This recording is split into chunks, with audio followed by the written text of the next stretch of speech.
Thank you everyone for coming. Tonight we welcome back an author whose journalism, essays, and fiction have appeared in publications including the New York Times, Orion, and the Missouri Review. She is the author of National Monuments of the USA, a School Library Journal Best Book of 2023, which we were pleased to host her in a signing event a couple years ago. She's also written an essay collection called Points of Light, which we have on sale, as well as National Monuments of the USA. And we welcome her back to talk about her short story collection, How to Capture Carbon. Please welcome Cameron Walker.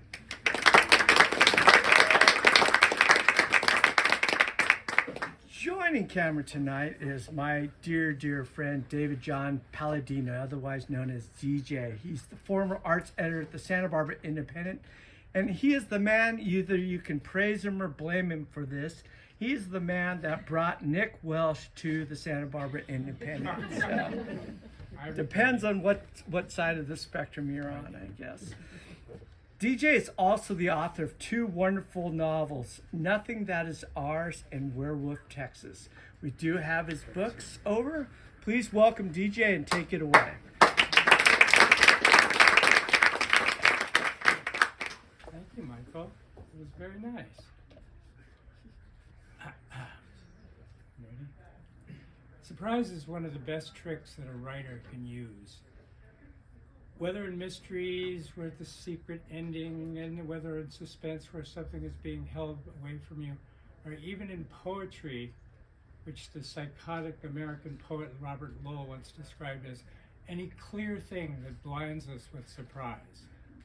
To say that Cameron Walker surprised me this year is a monumental understatement. Though I've known her for many years, I've just been immersed in her work for the last, I thought it was a year, but I guess it was 2 years ago, when her beautiful children's coffee table book came out.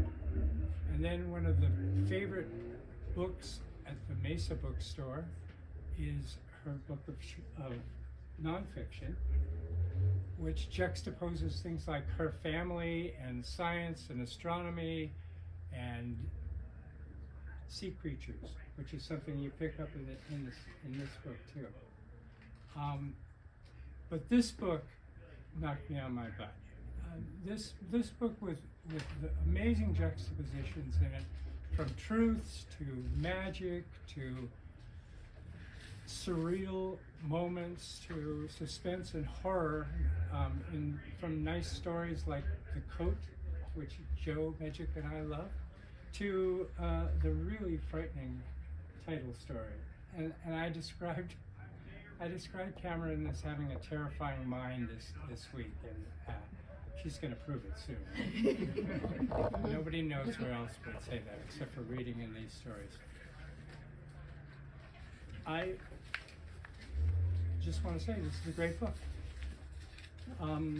So I wanted to start off with asking you about surprise. Is it something you try to do, or is it something that just comes out of your fingers when you start typing? Yeah, I mean, I think I'd like to be surprised, because otherwise, if I knew what I was writing about ahead of time, it wouldn't be as interesting to me. Does that have you?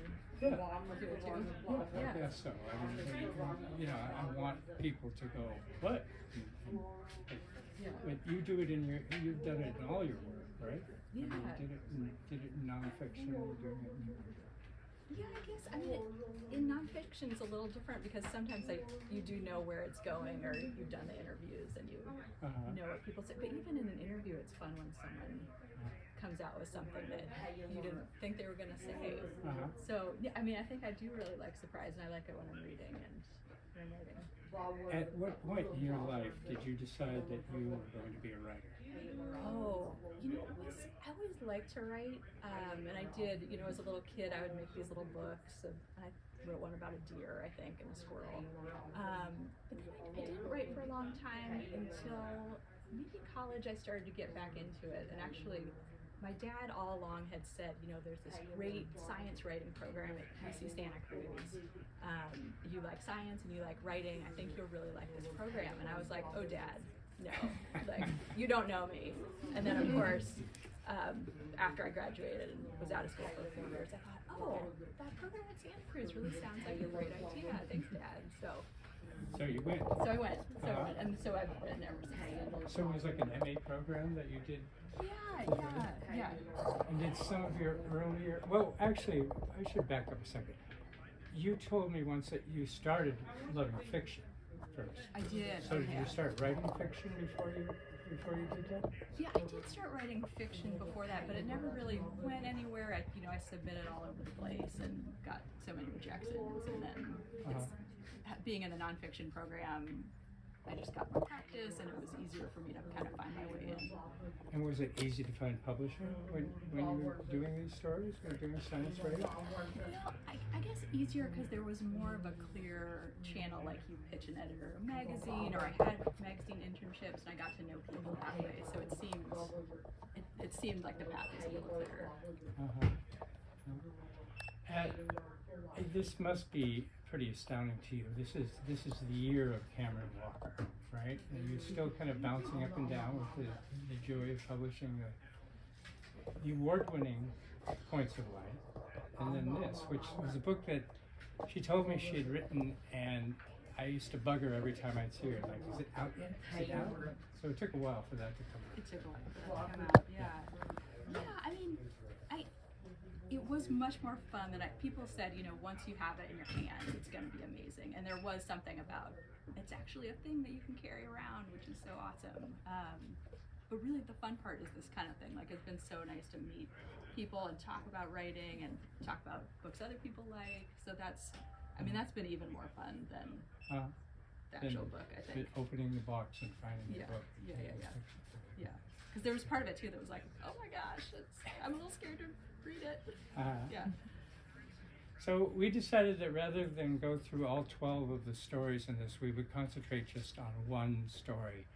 And Cameron picked Shoeless, which is the final story in the collection.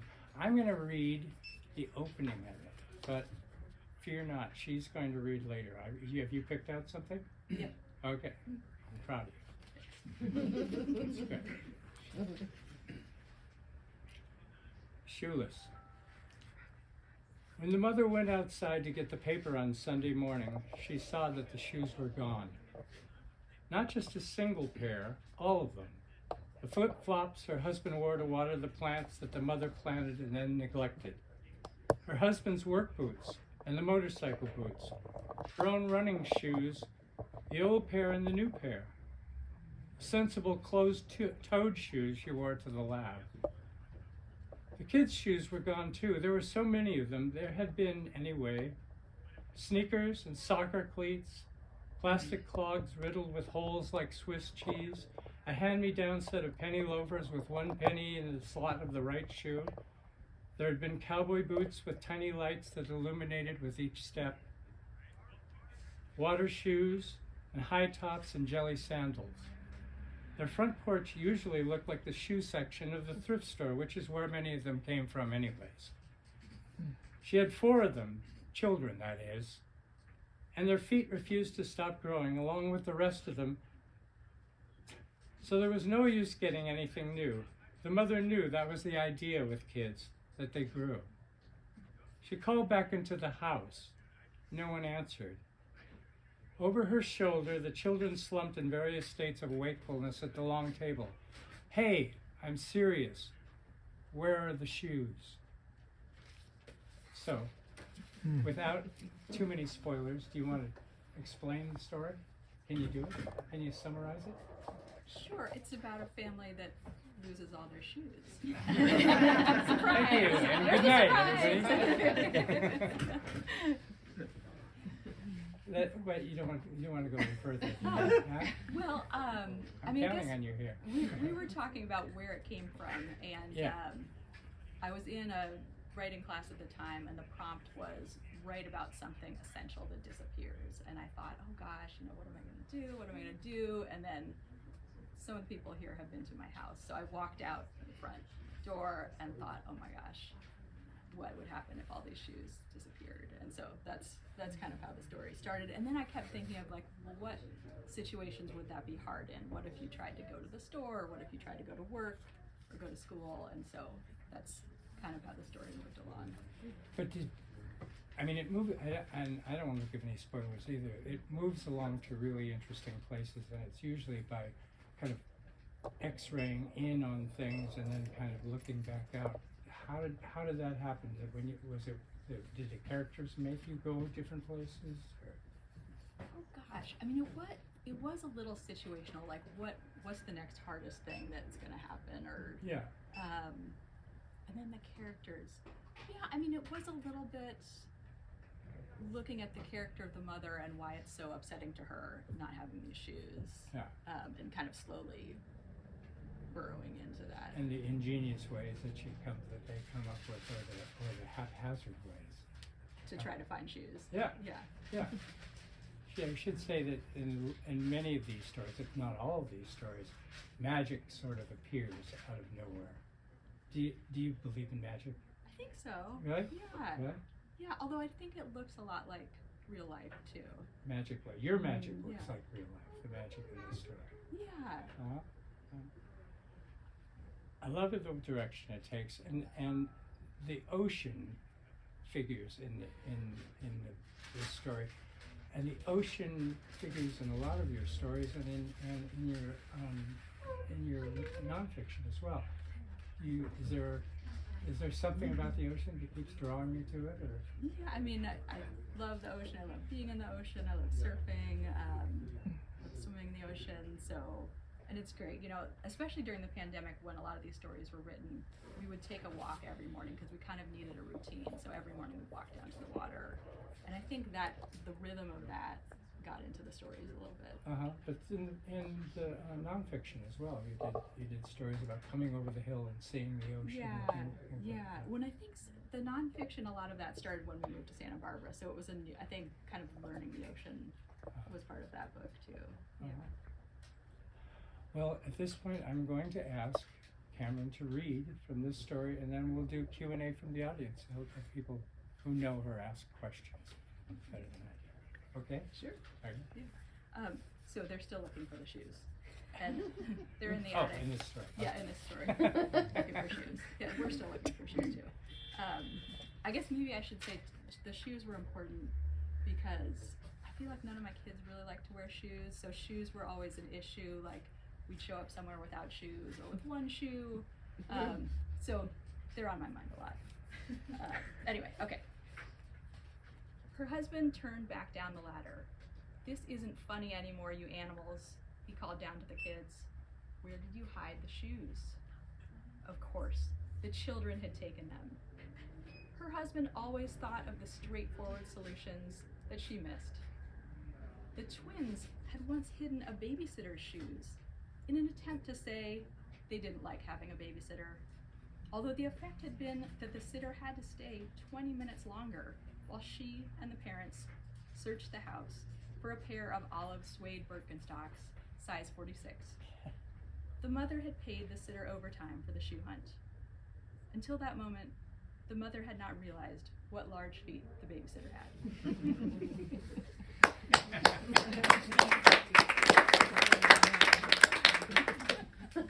Okay, let's take some audience questions, please. Anybody? Cameron, you've written 3 different books. Where do you see yourself as a writer? Just as an person of all trades, or do you prefer fiction, essays, or children's books? Ooh, I think I would, if I had to pick one, I'd love to write more fiction, but I feel like I'm the weakest at writing fiction. And I feel like I do like to hummingbird around a little bit, so it is fun for me to move between all 3. Yeah. Is there a novel? There's a novel. It's been a novel for so long. Oh, that's I've good. been eager, That's really good. You're making steady progress, or you? I don't know. It's behind the old phone book that nobody uses. It's somewhere in between those 2 I places. see. Yeah. It depends on the day too. Yeah. Yeah. That's great. It's great to have freedom.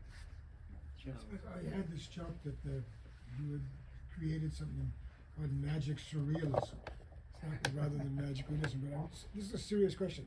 Did you ever dream any of these? They're very dreamlike, many of them. No, I didn't. There's one that I remember, like right when I fell asleep, I thought of the last line of the story, and I remember getting up and typing it down to make sure I got it. But no, I haven't You dreamed. But never they- had a nightmare about your shoes disappearing. Well, that Never- sounds, not yeah, I been able to find mean, them. I probably have had a nightmare about my shoes disappearing, but maybe it was real. I don't know. Yeah.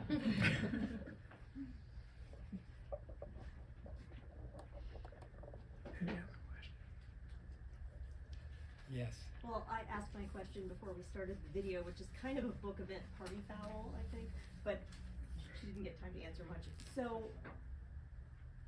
your other book was nonfiction, and then you have these short stories, which are, I mean, they're not just fiction, they're really good fiction. They're, I mean, and Joe talked about the dreaminess, but I mean, it's almost like a dreamy realism, the kind of way like Grady Hendrix does with his horror novels, you know. I mean, it's that kind of like really skillful, Yeah. like voicey fiction. And I wonder, like, I mean, you mentioned it took a while. When I asked, you mentioned it took a while to transition, but like, how do you even do that To transition from like a nonfiction, which I mean, it's just totally different. Yeah, I mean, I think I rely on some of the same things. Like a lot of them have a little bit of research, and if I do a little research, that kind of gets me going into the fiction part of it. Like if I get stuck, I'm like, oh, I'll look up something interesting about starfish and see if that'll help. So there's a little bit of that. I'm trying to think of other ways. Sometimes I listen to different music if I'm writing fiction that's more dreamy. So maybe that's part of it. Yeah.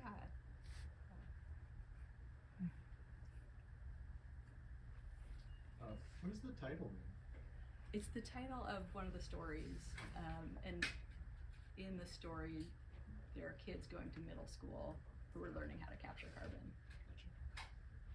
But it's a different world than we live in, right? But it's a different world. I want to straighten that out a Yeah, little bit. yeah. It's not post-apocalypse, or maybe it's post-apocalypse. I want to get back to my own thing of surprise when she's writing when you're writing these stories. Do you like, I think it was Raymond Chandler said whenever you get stuck when you're writing, have someone pull out a gun.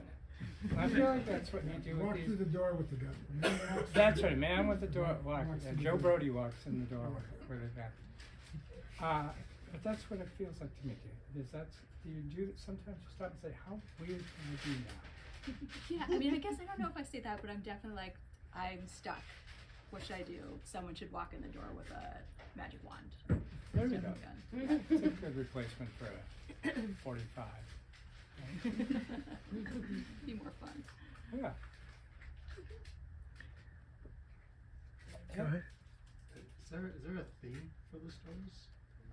Oh yeah, that's a good question. I mean, a lot of them are about parenthood. There's a lot of them. I mean, there's a little bit about grief. There's a little bit of science. But also, I'm not really good at figuring out what my own themes are. I feel It's like, hard. too. You know you like it, but you don't know Yeah. what exactly it is. I mean, the first story in the book is ostensibly about going to the beach with your kids during COVID, right? Or I don't know if you mentioned COVID, but you say everybody's locked up. And then weird things start happening. And the really delightful thing I think about reading this, scary thing about reading them is you're not sure if they're happening or if they're happening in the mind of the writer. There's particularly a couple stories where I put it down and said, the narrator's crazy. I never said you were crazy. I was surprised. I did have a friend who checked in, like in a group of friends, like, is everything okay? That's great. It's not. You told them no. It's not. Jen. But that kind of led into my question. I was wondering who gets to read them before they're finished. Does anybody get to read any of your stories before they're finished? And at what point do you share them with the people that you share? Yeah, I had actually in the pandemic, I was in this wonderful online writing class, and the group was just really close. And so I share them with this group, and they have to be pretty. I don't know if done's the right word, but I feel like I have to be in a place where I feel like I can't do it on my own anymore. But it's so nice, and now when I write, I like think about these women and like, oh, I hope they like this. So it's been really fun to have this wonderful group of people for sure. Yeah. You still do it? Yeah. Right. Yeah. Megan. Yeah, Megan. I was just wondering if you feel like you have a specific author or that's kind of influenced the way you write, or anybody that you really look up to as an good author question. that has like kind of that you would want to meet, even if to be like mentored by. Yeah. Was the woman who taught this class was Sabrina Oramark, and she writes a lot of similar, like, very odd, meandering, surrealist stories. So it was great to be working with her. And then also, I love Karen Russell, who also writes short stories that are very magical, and her language is just so clever. So I would love to meet her someday if I could. Yeah. I don't know Karen Russell. What? Oh, you would like stuff? it. Yeah. Yeah. When I read it, I thought Kafka, Richard Brautigan, Karen Walker. I don't know. Karen Walker must be great. Or no, what's her Karen name? Russell. Karen Russell. Yeah. That's great. And she has a werewolf story. She does? Yeah. She stole it? Yeah. So many people stole that idea from me. Any more questions, please? Do you prefer the realism of the stories, like the shoes, or something like the title story, world building? Do you have a preference? Oh, I think world building is hard for me, or I like it to a certain point, and then I get less interested in the world. So Mhm. I don't, maybe kind of somewhere in between those two things.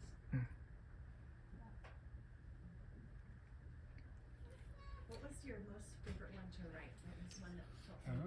Oh, gosh, what was my most favorite one to write? I mean, I think since we've been talking about the shoes was pretty fun, and I got to like get out a lot of my shoe trauma in that story. Yeah. There's a story in here. Which one is it? That I said I really loved, and I was really for Leah, who wanted to fly, which is a heartbreaking story. Really, really tragic, and but it also has some magical things in it. And you sent it out, and no one wanted to publish it. Yeah. But yeah. did you like? What's the matter with you? This is a great story. No. No? I was like, what's the matter with the story? Really? No, there's Yeah. nothing wrong with the story. Yeah. The story is beautiful. Yes. But anyway, I was so glad that you liked it, because it's like if just one person likes it, it feels like it matters. Yeah. I'm the guy. I love it. Awesome. Very good. Good. Did you order, is the order, I have not read the book yet, so is the order like important to read it from front to back, or like could you pop around? I think you could pop around. I mean, I when I put them together, I tried to make sort of an arc feeling to them. But some of it too was like alternate, because some of the stories have a narrator that feels a little similar, so I didn't want to put those right next to each other. So I think you could totally pop around if you wanted to. Yeah. And I like doing that too when I get a book of short stories, for sure. I wanna go straight to the shoes. Go to the shoes. Do we have one more question? Please.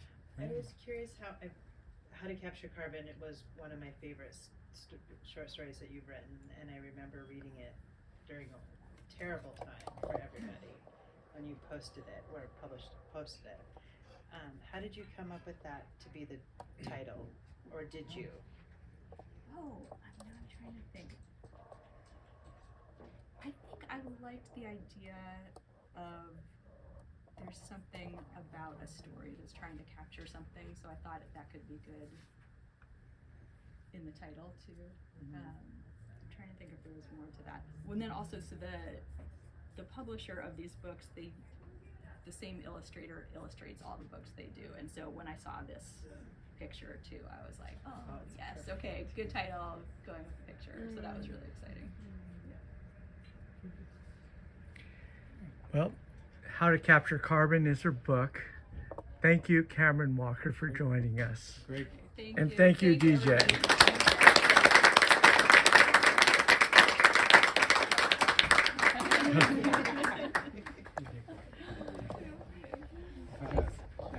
And your husband brought the books.